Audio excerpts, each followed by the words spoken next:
에레미야 이제 오늘은 39장을 좀 보고요. 40장 중간까지 좀 보도록 하겠습니다. 자, 제가 여러분들한테 말씀을 봉독해 드린데 오늘 39장에 무슨 내용이 있습니까? 한마디로 말해서 드디어 좀 유식하게 영어로 finally 예루살렘이 멸망합니다. 자, 이 38장까지 이제 에레미야로 분량으로 보면 38장까지 얼마나 많이 그리고 자주 분명하게 반드시 망한다고 얼마나 많이 얘기했습니까? 그런데도 사람은 거짓 선지자들의 말을 듣고 어떻게 하나님이 있는 이 예루살렘이 하나님이 함께 계시는 예루살렘 성전이 있는 예루살렘이 망하느냐? 그럴 수 없다. 그래서 거짓 선지자들이 나타나서 평안하다 그렇게 말도 했고 계속해서 에레미야가 이 예루살렘이 망할 것이다. 갈대아인의 손에 하나님께서 넘겨주실 것이다. 그 말을 듣지 않고 계속해서 이 메시지 바벨론이 예루살렘을 멸망시킬 것이라는 하나님의 말씀을 증거하는 에레미야를 오히려 감옥에 가두고 진창에 가두고 그런 하나님의 뜻에 반대하는 수없이 많은 불순종의 행위가 있었지만 결국 오늘 에레미야 39장을 보니까 하나님의 뜻대로 예루살렘이 갈대아인에 의해서 망하게 되는 것입니다.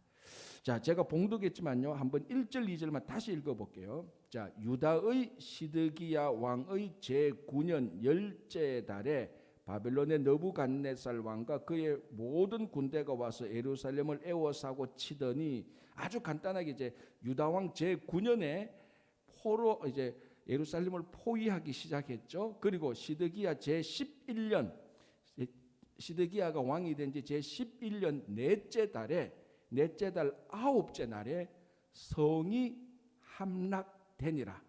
예루살렘이 함락되매. 분명한 역사적인 사실이 딱 기록된다. 그 전까지는 망할 것이다. 온갖 이와 유사한 이와 관련된 말씀이 수도 없었지만 그래도 예루살렘이 마지막으로 망하지는 않았습니다. 물론 1차, 2차에 걸쳐서 예루살렘이 많이 공격을 받았고 많은 사람이 포로로 잡혀갔고 죽고 많은 귀한 성전에 있었던 기명들이 바벨론으로 옮겨졌습니다만 최종 멸망은 하지 않았습니다. 그래서 아까 제가 드디어 finally 예루살렘이 멸망하게 되는 것입니다. 그러니까 하나님의 심판이 온다 계속해도 안 믿는 사람들이 있습니다. 진짜 수천 년 동안 온다 그래도 안 왔어. 자, 이 예레미야에게 우리에게 정말 이 예레미야가 우리에게 주는 정말 귀중한 교훈은요. 하나님의 말씀이 아주 더디 오는 것 같고 어떻게 보면 우리 역사적인 이 시간으로 계산하면 더디 오지만 반드시 온다는 것입니다. 반드시. 이게 참 그리고 이 오면은 확실하게 또 온다는 것이죠. 그래서 39장 1절 2절 이건 분명한 역사적인 사실로 함락되니라. 예루살렘이 함락되매라고 이렇게 해서 망하는 것입니다. 그래서 이것처럼 예수님께서 다시 오신다. 그리고 세상의 종말이 올 것이다. 이거를 우리가 예레미야가 예루살렘이 멸망될 것이라는 말처럼 실감나게 들어야 된다는 것입니다. 실감나게.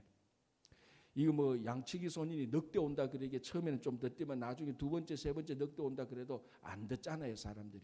그런데 진짜 늑대가 왔을 때 사람들이 아무도 도와주지 않는 그런 이거 예고나 그런 경고처럼 예수님의 재림이 되어서는 안 된다는 것입니다.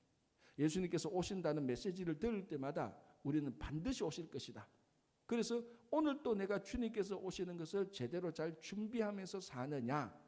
그걸 늘 우리가 우리 자신에게 되돌아봐야지 오기는 뭘 오겠어 내 당대에 오겠어 이런 식으로 가면은 이 예레미야 때에 예루살렘 멸망을 부인했던 사람들하고 별반 다르지 않습니다. 그러니까 여러분 우리가 이렇게 멀리 떨어져서 수천 년 떨어져서 2-3천 년 떨어져서 그리고 이 사실들을 쭉 우리가 이 흐름을 알고 있기 때문에 이 예레미야 당시에 예루살렘이 멸망한다는 것을 안 믿었던 사람들, 아유 바보같이 그 분명히 올 건데 왜 안 믿냐 이렇게 우리가 그 있는 사람들을 조롱하고 무시하지만 오늘날 우리 심령을 우리 상태를 그 사람들하고 비교해 보면요 하나도 다를 바가 없습니다. 하나도 다를 바가 없어요. 그러면 어떻게 보면은 이 당시 백성들, 고관들을 우리가 좋게 본다면은, 자, 좋게 볼 건 아니지만 그 좋게 본다면은, 야, 저 사람들이 오늘날 우리 심령하고 같았을 것이다. 자, 우리 심정할 때 안에, 자, 우리들 가운데 예수님께서 다시 오실 것이라는 말을 그렇게 실감나게 확 듣는 사람 사실 몇 명이 있습니까? 몇 명이 별로 없습니다. 얘기해 보면 예수님 다시 오신다. 그러면 실감나게 듣는지 안 듣는지 어떻게 아는 줄 아십니까? 사는 삶을 보면 알 수 있어요. 사는 삶을 보면 알 수 있어요. 이 사람이 사는 게 예수님께서 다시 오실 걸 확실히 믿는구나라고 그렇게 사는 것인지, 아니면 말로는 그렇게 하는데 그렇게 안 사는 것인지, 그리고 예수님의 명령 따라 예수님의 명령을 순종하는지 안 사는지 그 삶을 보면 분명히 안다는 거죠. 자, 이 당시에 예레미야가 선포했던 그 말씀을 진짜로 들었더라면은 신앙적으로 회개하고 군사적으로 준비를 하든지 뭔가 준비하는 게 있어야 되지 않습니까? 아무것도 준비가 없습니다.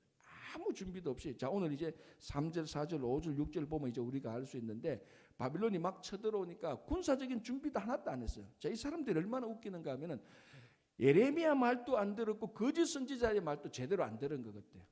예레미야의 말을 들었다면 회개했을 것이고, 거짓 선지자의 말을 들었다면 어느 정도 군사적으로 준비라도 해놨을 건데 아무것도 안 하고, 하여튼 이 뭡니까, 이거 어떤 하나님의 말씀에 대한 감각이, 말씀을 듣는 이 마음이 너무너무 많이 무뎌졌습니다.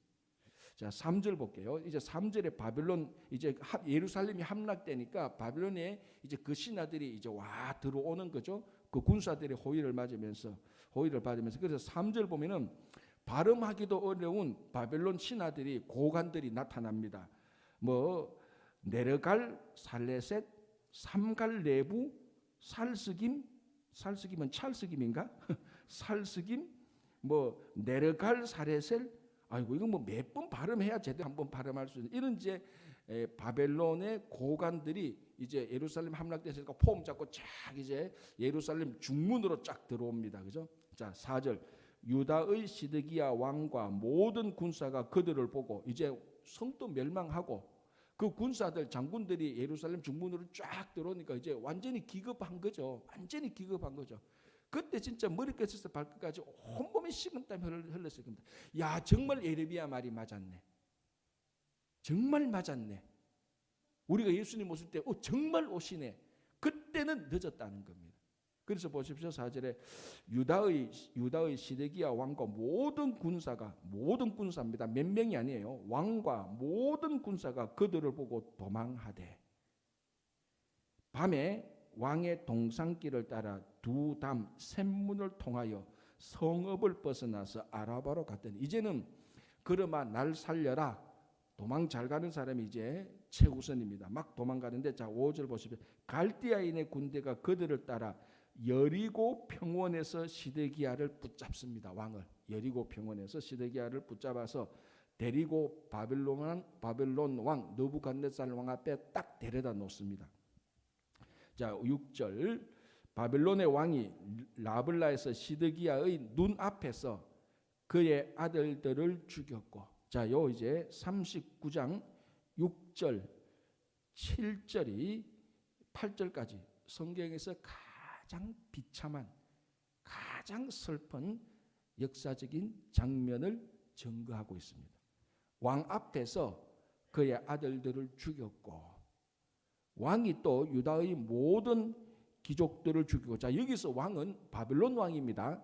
바빌론 왕이 유다의 모든 귀족을 죽였습니다. 자, 여호야긴 왕 때에 2차로 예루살렘이 어느 정도 멸망하면서 많은 좋은 군사들과 장관들, 고관들이 바빌론으로 포로 잡혀갔습니다. 그나마 약간 남아 있었던, 그래도 좀 잘 이래 털어버리고 잘 다듬으면 좀 쓸만한 사람 얼마가 있었는데, 그 사람조차도 유다의 모든 귀족이 시드기야 요때에 붙잡혀가지고 그 사람조차도 다 죽어버렸습니다. 그러니까 뭡니까, 이게 한 나라로 본다면은 리더를 할 수 있는 리더라고 하는 사람들은 싹 다 죽이는 겁니다. 우리 군대로 따지면은 소대장조차도 다 죽이고 분대장조차도 다 죽여버려요. 그저 병졸, 진짜 자기들끼리 놓아두면은 어떤 조직체도 못 맡고 자기들끼리 모아두면 어떤 모임도 결속하지 못할 정도의 사람들, 그 빈민들만 남겨놓은. 여러분 사람들이 그렇잖아요. 4명 5명 모으면 반드시 거기 리더가 한 명 나옵니다. 그래도 잘났든 못났든, 야 그래도 우리 한 5명인데 우리 뭐 좀 해볼까, 그렇게 말을 할 수 있고, 그래도 그 가운데 뭐 어벙해도 리더가 나옵니다. 그런데 그런 사람들조차도 다 없애버리는 거예요. 그러니까 그런 이제 빈민들만 남겨놓고 다 죽입니다. 자, 이제 제일 비참한 게 7절에 나오죠. 왕이 또 시드기야의 눈을 빼게 하고 바벨론으로 옮기려고 사슬로 결박하였더라. 여러분 이게 사람 모습이에요. 사람의 두 눈을 빼고 사슬로 결박해 놓습니다. 이거는 짐승 데리고 갈 때 그렇게 가는 거죠. 짐승 데리고 갈 때 사슬을 묶어 가지고 끌고 가고, 짐승도요 눈은 안 빼요. 근데 왕이, 한 국가의 왕이 두 눈이 빼어지고 사슬로 매여 가지고 질질 끌려갑니다. 이거는 사람도 이렇게, 노예도 이렇게 끌고 가지 않습니다. 근데 한 나라의 왕을 이렇게 끌고 간. 근데 제일 비참했는 건 뭐였습니까? 6절 7절 볼 때 자식이 죽는 걸 지 눈으로 보는 거예요. 눈을 뺄 것 같으면 자식 죽는 거 보기 전에 눈을 빼지. 자식 죽는 거 다 포기하고 눈을 빼버리는 겁니다.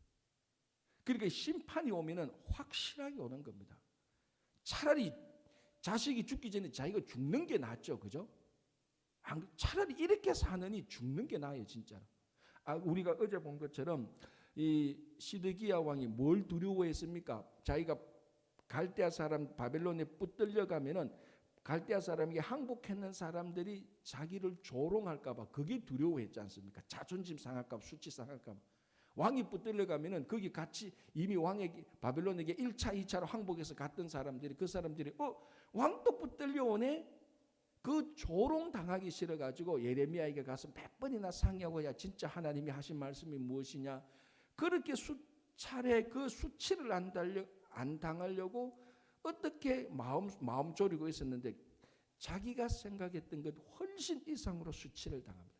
아들 죽는 거 보고 두 눈 빠지고 쇠사슬에 묶여서 개처럼 끌려갑니다. 얼마나 비참합니까? 여러분 이 성경을 보면은 이렇게 비참하게 죽는 사람들 몇 명이 나오는데, 이세벨도 비참하게 죽죠. 이세벨도 2층 창가에 올라가서 그 신하들이 집 아래로 던지니까 뭐 온몸이 박살나는 거, 그걸 개들이 와서 그 시신을 다 뜯어 먹어버리잖아요.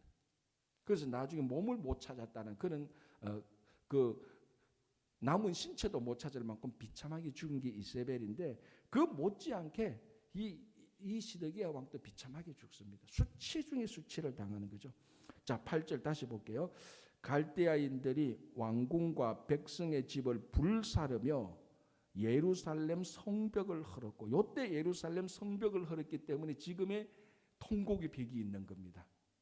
그리고 그 통곡의 벽 가운데 제일 밑부분은 이때도 헐지 않았던, 윗부분을 다 헐고 바닥 끝부분 때 남았던 그 남았는 그거는 오리지널이고, 그 위에는 다시 그 중세시대 다시 다 세웠는 거죠. 요때 요 사건 때문에 요 예레미야 39장 앞부분에 나온 예루살렘 멸망 성벽을 헐었던 이 사건 때문에 지금 예루살렘 서쪽의 벽이 통곡의 벽이 되는 겁니다. 지금 이게 몇 년? 2500년, 이때가 BC 587년이니까 지금 뭐 2500년, 약 600년 전 일을, 이 일 때문에 지금의 통곡의 벽이 생기게 된 게 바로 이 사실 때문이에요. 자, 9절. 사령가 느부사라단이 성중에 남아있는 백성과 자기에게 항복한 자와 그 외에 남은 백성을 잡아 바벨론으로 옮겼으며, 사령가 느부사라단이 아무 소유가 없는 빈민을 유다 땅에 남겨두고 그날의 포도원과 밭을 그들에게 주었더라. 그 땅에 사람을 살게 합니다. 그런데 누굽니까? 아무 소유가 없는 빈민들. 첫 번째, 그 땅에서 노예로 살던 사람들. 아까 제가 얘기했죠. 이 사람들은 그냥 여기에 가나안 땅에 허쳐놔도 자기들끼리 아무리 생각해도 이 사람들끼리 모아서는 반역할 힘이 없는 사람들. 그냥 이 사람 우리말로 하면은 칼하고 총하고 줘도 칼총 가지고 대적할 수 있도록 자기끼리 어떤 리더십을 만들고 단체를 만들 수도 없는 사람들, 그 사람들만 남겨놓는 거예요. 야, 너희들 여기서 우리말로 하면은 이 땅 다 농사 지어놔. 우리가 심심하면 와서 너희들이 지은 포도도 가져가고 과일도 가져갈게. 그런 사람들만 남겨놓습니다. 그죠?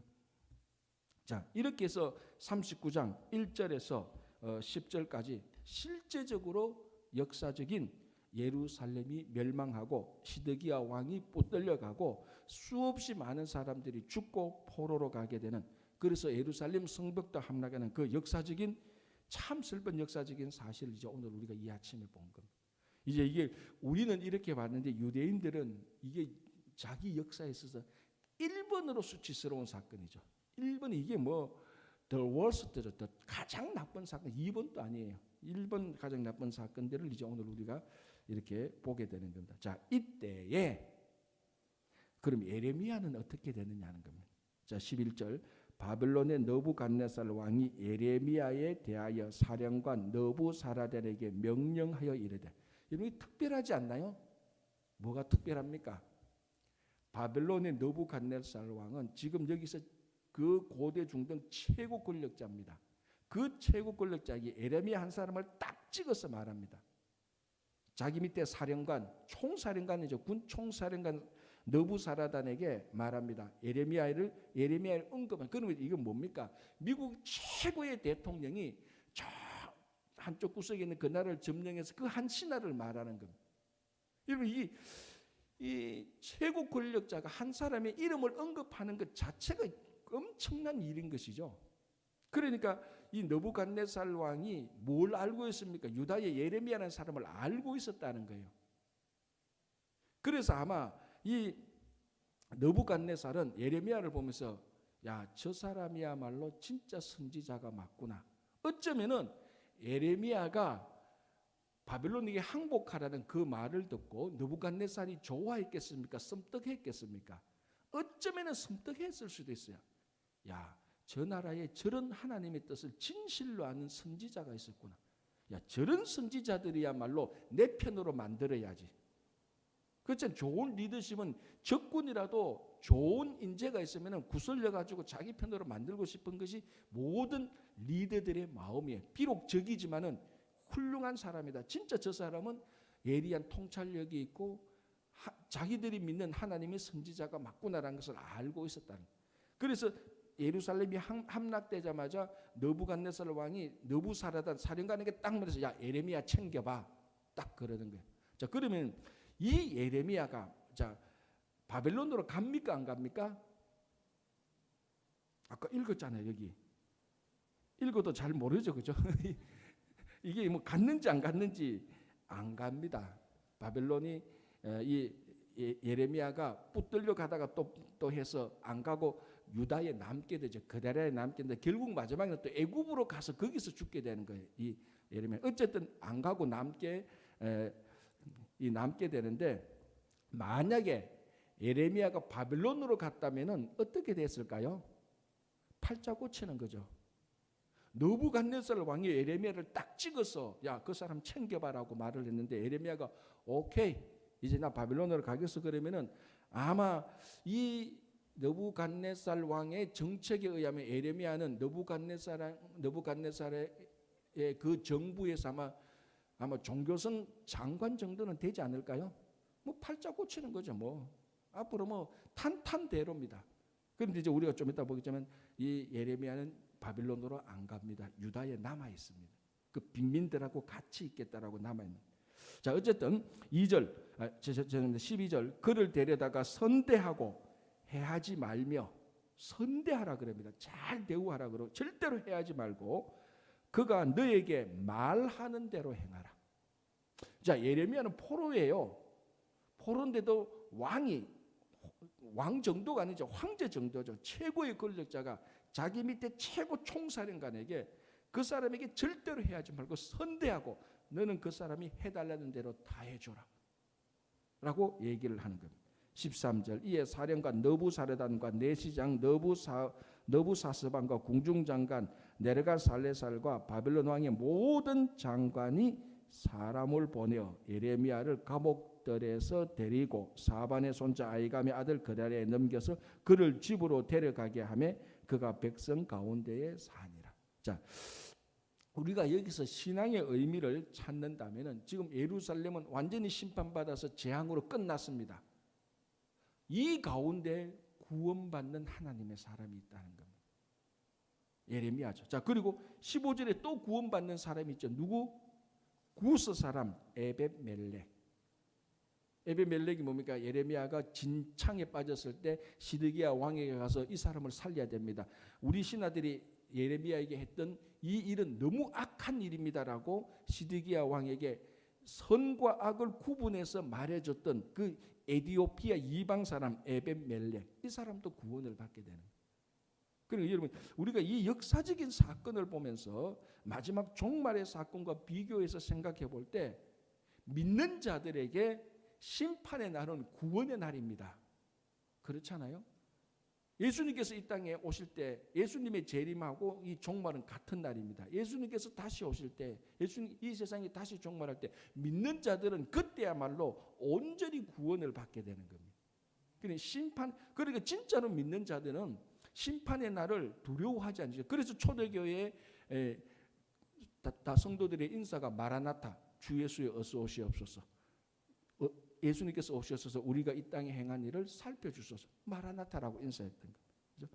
자, 그래서 15절부터 보면은 이 에벳멜렉, 구스인 에벳멜렉도 구원을 받게 되는. 그러니까 이 구원은 인종에 상관없습니다. 인종에 상관없습니다. 민족에 상관없습니다. 예수 그리스도를 믿는 자에게 일어나는 거죠. 자, 40장 보겠습니다. 2절을 한번 볼게요. 40장 2절. 사령관이 느부사라단이죠. 사령관이 예레미야를 불러다가 이르되, 자, 이방인 사령관 느부사라단이 예레미야에게 불러 이르되 하는 말이 뭔지 한번 보시죠. 참 기가 찹니다. 이방인이 하는 말이에요. 이 말은 유대인이나 이스라엘 백성이나 선지자가 하는 말이 아닙니다. 그럼 누가 하는 말인가를 여기서는 굉장히 중요하죠. 2절 사령관이 이방인 느부사라단이 예레미야를 불러다가 이르되 너의 하나님 여호와께서 이곳에 재난을 선포하시더니 여호와께서 그가 말씀하신 대로 행하셨으니 이는 너희가 여호와께 범죄하고 그의 목소리에 순종하지 아니하였으므로 이제 이루어졌도다. 이 일이 너희에게 임한 것이니라. 자, 이 말은 우리가 너무 앞에서 많이 들었습니다. 그런데 지금 기가 찬 게 뭐가 기가 찹니까? 이방인이 이 말을 했다는 겁니다. 이방인들이 이스라엘 보고 야 너희들이 하나님 말씀 안 들으니까 이렇게 하나님께 불순종하니까 요 모양 요 꼴로 망하는 거지. 이게 지금 완전히 뒤바뀐 거 아닙니까? 완전히 뒤바뀐 거예요. 사실은 이스라엘 사람들이 이방인들 보고 너희들이 하나님께 순종하지 않으니까 망할 것이 돼서 망하는 것이 돼야 되는데 180도 바뀌어서 세상 사람들이 교회 안에 있는 사람들 보고 너희들이 하나님 말씀 안 믿으니까 너희들이 이 모양 이 꼴이니 이 말하고 똑같다는 겁니다. 오늘날 이런 일들이 계속해서 일어나고 있는 겁니다. 세상 사람들이 교회 보고 늘 그러잖아요. 야 너희들은 너희 하나님 믿는다고 해서 딴소리 하지 말고 너희들 너희 하나님이나 잘 믿어라 제발 좀. 세상이 지금 그 말하고 똑같은 겁니다. 세상이 자기들은 하나님을 안 믿어도 너희들 교회 안에서 하면 너희들은 하나님을 믿지 않느냐. 너희들은 제발 딴짓 하지 말고 너희들 하나님의 말씀만 좀 잘 들어라. 그렇게 말하는 꼴하고 똑같습니다 지금. 그래 이게 가만히 들어보면은 이게 다 예레미야가 했던 말, 하나님이 했던 말인데 이 말을 이방 사람들이 받아서 예루살렘 성 안에 있는 사람들에게 말하는 거예요. 그러니까 세상 사람들이 교회 안에 있는 사람들한테 제발 좀 말씀에 순종해라 너희들. 그렇게 말하는 거하고 똑같다니. 그러니까 이 정도 됐으니까 안 망할래야 안 망할 수가 없는 거죠. 그러니까 왜 이런 일이 생기냐? 일단 불순종이고요.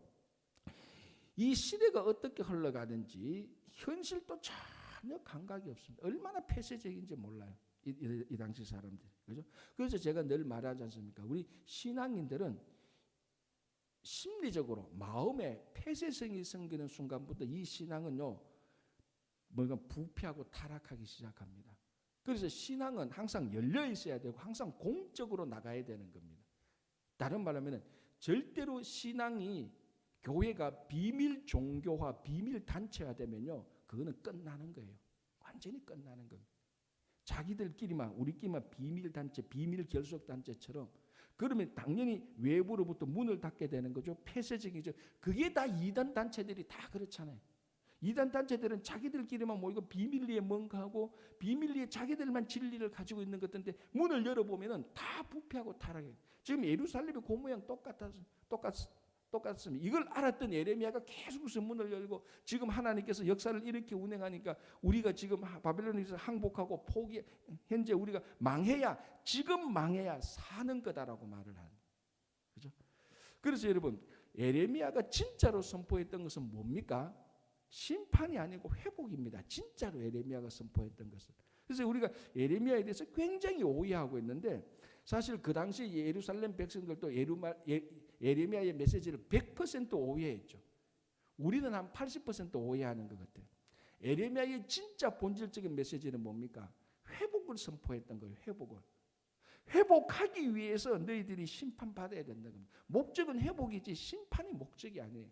그런데 그 당시 백성들도 오늘날 많은 사람들이 예레미야를 볼 때 예레미야는 심판을 선포했다고 말하는데 맞죠. 심판을 선포한 게 틀린 게 아니죠. 그러나 궁극적인 목적은 심판이 아니고 회복을 말한 겁니다. 그래서 그 당시 다른 선지자들 고관들이 예레미야의 메시지를 제대로 알아듣지 못했기 때문에 예레미야가 뭐 베냐민 땅으로만 가도 바빌론으로 항복하러 간다라고 말하고 감옥에 갇히고 진창에 갇히고 온갖 일을 다 한 것입니다. 자, 4절 보겠습니다. 보라, 내가 오늘 너의 손에 사슬을 풀어 너를 풀어주노니 만일 너가 나와 함께 바벨론으로 가는 것을 좋게 여기거든 가자. 내가 너를 선대하리라. 제 같으면은 갈까요 안 갈까요? 절 그래 좋게 안 보세요. 저는 당장 갑니다. 그렇죠. 이제 바빌론에 가서 하나님 말씀 선포하고 얼마나 좋으냐. 가면 이제 뭐 저 인간들 내가 메시지인데 나를 진흙탕에 빠져 진정탕 진절머리 난다. 2번 다시 꼴보기 있었다. 나도 가서 좀 번듯한 데 가서 목회할 거다. 바빌론으로 가면요. 총사령관이 느부갓네살 왕이 딱 찍어서 선대하라 그랬는데 안 갈 이유가 어디 있겠습니까? 저는 갈 거예요. 저를 미워하지 마세요. 저는 갈 거예요. 그만큼 유혹이 많은 이 서제스트입니다. 가자. 선대하겠다. 그러면은 예레미야가 거기 가서 해달라는 거 다 해주죠. 그죠? 자, 그리고 말합니다. 선대하리라. 만일 나와 함께 바벨론으로 가는 것을 좋지 않게 여기거든 그만두라. 보라, 온 땅이 너 앞에 있나니 너가 좋게 여기는 대로 옳게 여기는 곳으로 갈지라. 그래도 네가 여기 머물다면 너 가는 대로 가라. 내가 다 너 가는 길 다 허락해 주겠다는 거죠. 자, 5절에 예레미야가 아직 돌이키기 전에 그가 다시 이르되 너는 바벨론의 왕이 유다 성읍들을 맞도록 세운 사반의 손자 아이감의 아들 그다랴에게로 돌아가서 그와 함께 백성 가운데 살거나 너가 옳게 여기는 곳으로 가거나 할지니라 하고 그 사령관이 그에게 양식과 선물을 보내주음에 예레미야가 미스바로 가서 아이감의 아들 그다랴에게로 나아가서 그 땅에 남아있는 백성 가운데서 그와 함께 사니라. 이게 예레미야의 진정성이죠. 그래서 이제 제가 전번에 얼핏 얘기했지만 간혹 어떤 사람이 친일파 매국노하고 예레미야하고 같이 비교해서 설명하는 경향들인데 그거는 완전히 다른 겁니다. 분명히 말씀드렸지만 예레미야는 자기 민족의 회복을 선포했던 선지자입니다. 일시적으로 바벨론에게 멸망하지만 궁극적으로 회복을 선포했던 사람입니다. 그런데 우리나라 친일파는 회복을 선포한 게 아닙니다. 일본 밑에서 영원히 살자. 그게 자기들이 좋아했던 것이고 예레미야가 바벨론으로 가서 바벨론 밑에서 하나님을 섬기는 사람이 아닙니다. 거기서 남아서 섬겼지. 그런데 친일파들은 뭡니까? 궁극적인 친일파들의 목적은 자기가 이익을 가지고 물질을 가지고 권력을 가지고 신분을 가지고 좋은 위치에 올라갔던 게 다 친일파. 그는 친일파인데 예레미야하고는 완전히 다른 사람이에요.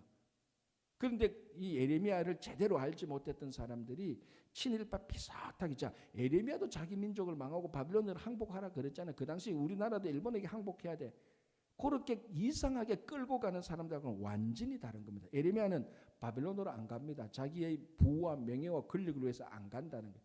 그 빈민들 남은 가운데서 함께 있게 되는 거예요. 그래서 남아있는 백성들 가운데 그와 함께 사니라. 자, 7절 들에 있는 모든 지휘관과 그 부하들이 바빌론의 왕이 아히감의 아들 그다랴에게 그 땅을 맡기고 남녀와 요아 바벨론으로 잡혀가지 아니한 빈민을 그에게 위임하였다.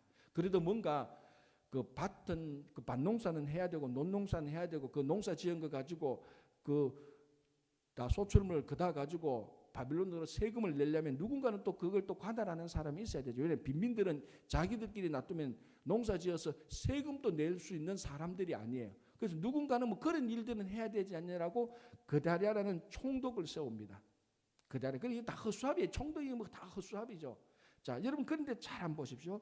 이제 그다랴가 딱 세워졌다는 말을 듣고 9절부터 보면은 9절부터 이쪽 보면은 12절까지 보면은 그래도 그다랴가 세워졌다는 총독, 허수아비 총독이지만 그다랴가 총독이 세워졌다는 말을 듣고 그 전에 바빌론 1차 침략, 2차 침략 당할 때 주변으로 많이 도망갔던 사람들이 있어요.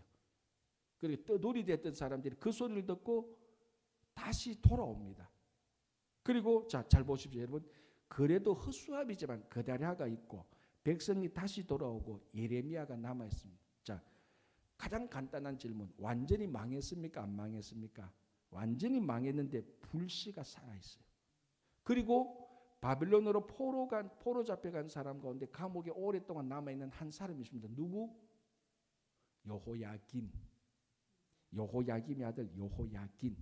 물론 여호야긴은 거기서 나중에 다시 나와서 거기서 살게 되지만은 완전히 망한 것지만 하나님께서 예레미야도 남겨놓았고 여호야긴 왕도 남겨놓았고 그다랴가 허수아비지만 있고 사람들을 모아놓습니다. 이게 나중에 씨앗이 되어서 남은 자가 되어서 70년 뒤에 다시 유다를 회복하게 되는 겁니다. 그래서 이사야는 남은 자를 계속 얘기했죠. 망하고 남은 자들이 있을 것이라고 얘기했고 예레미야 너희들 망해라. 망하고 하나님께서 회복시킬 것이다. 회복을 말합니다. 그래서 이사야는 남은 자를 말하고 예레미야는 회복을 말하고 있습니다. 심판이 궁극적인 목적은 아니에요. 그래서 우리가 이제 요 끝나고 예레미야 애가를 보면서 예레미야가 예루살렘을 멸망하는 걸 보고 애가를 부릅니다. 이 애가는 장례식 때 부르는 조가하고 똑같은 그 애가를 부르면 예레미야의 절절한 심정이 나타나는데 그 절절한 심정 가운데 하나님의 본심을 말합니다. 하나님의 본심은 우리를 잡아서 멸망시키는 것이 아니고 우리를 다시 살게 하십니다라는 그런 그 노래가 나옵니다. 그거 오늘 마찬가지. 하나님께서 뭔가 모르게 사람들 눈에 안 보이는 바빌론 왕 느부갓네살의 왕의 눈에 안 보이는 그 밑에 별거 아닌 것 같이 남겨놨는데 이게 나중에 남은 자가 되어서 씨앗이 되어서 나중에 70년 뒤에 유다를 회복하게 되는 그런 하나님의 놀라운 계획이 있다는 것입니다. 자, 그래서 한번 12절을 보시기 바랍니다. 그 모든 유다 사람이 쫓겨났던 각처에서 돌아와 유다 땅 미스바에 사는 그다랴에게 이르러 포도주와 여름 과일을 심히 많이 모으니라. 이 식민지의 삶이기는 하지만은 무엇을 상징하는 겁니까? 풍성한 삶을 상징. 사람들이 오고 거기서 농사를 지어서 농사가 잘 되는 겁니다. 앞으로 다시 회복되면은 이런 일이 일어날 것이라고 보여주는 이것 또한 어떤 역사적인 사실이지만은 회복의 메시지를 전해주고 있는 것을 얘기하고 있습니다. 그래서 다시 말씀드리지만은 하나님의 본심은 멸망이 아니고 회복입니다. 예루살렘이 멸망했지만 나중에 다시 돌아와서 성전을 다시 세우게 하는 그런 일들을 우리는 알고 있지만 여기서부터 그런 회복의 불씨를 남겨놓았다라는 것을 봅니다. 그래서 우리 삶 속에 다 무너진 것 같지만요 절대로 그렇지 않습니다. 절대로 그렇지 않습니다. 하나님께서 이것도 망하고 저것도 다 망했는데 망한 눈으로 보니까 다 망한 것이지 정말 하나님께서 예레미야를 통해서 남겨진 이사야를 통해서 예레미야를 통해서 회복의 눈으로 보면요 어디 한 구석이라도 삶의 회복의 근거는 반드시 있습니다. 그게 하나님을 믿는 신앙인의 눈이고 마음이 되시기를 간절히 바랍니다. 기도하겠습니다. 하나님 아버지 감사합니다. 온다 망한다 해도 듣지 않았던 이스라엘 백성들, 그러나 정말 하나님의 때가 이르를 때 예루살렘이 완전히 멸망하고 성벽이 회파되고 사람들이 포로로 잡혀가고 죽게 되는 그 역사적인 일을 오늘 우리들이 예레미야를 통하여서 들었습니다. 예수님이 오신다 해도 전혀 듣지 않는 사람들, 아버지 하나님 다시 한번 우리가 예수님의 재림을 매일매일 실감하면서 살아갈 수 있도록 도와주시옵소서. 아버지 하나님 오늘도 우리들에게 우리 삶 속이 많이 무너지고 깨어지고 완전 망한 것 같지만 하나님 회복의 눈으로, 남은 자의 눈으로 볼 때 하나님께서는 여전히 회복의 불씨를 확실하게 남겨준 것을 찾아 발견하고 그 희망의 불씨를 꺼지지 않도록 주님 도와주시옵소서. 가정이나 일터나 건강이나 자녀의 일이나 이 모든 일에 하나님께서 회복해 주실 것을 믿습니다.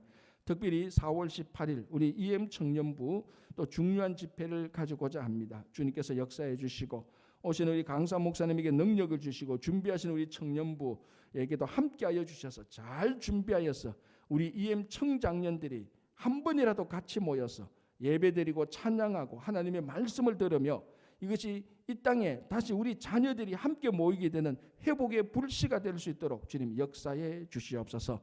건강으로 어렵고 힘든 우리 김영만 장로님 또 그 외에 여러 가지 어렵고 힘든 모든 성도님 주님께서 살펴주시고 아버지 그들에게 치유의 손길로 허락하여 주시옵소서. 우리 자녀들에게도 함께해 주시고 이 코로나 기간 동안에도 우리 자녀들이 믿음으로 영적으로 육적으로 강건하게 회복되고 주님의 믿음의 자녀로 부족함 없이 살아갈 수 있도록 도와주시옵소서. 오늘 또 이전에서 가정에서 이 시간에 기도드린 것을 다 들어주실 줄 믿으며 예수님 이름으로 기도합니다. 아멘.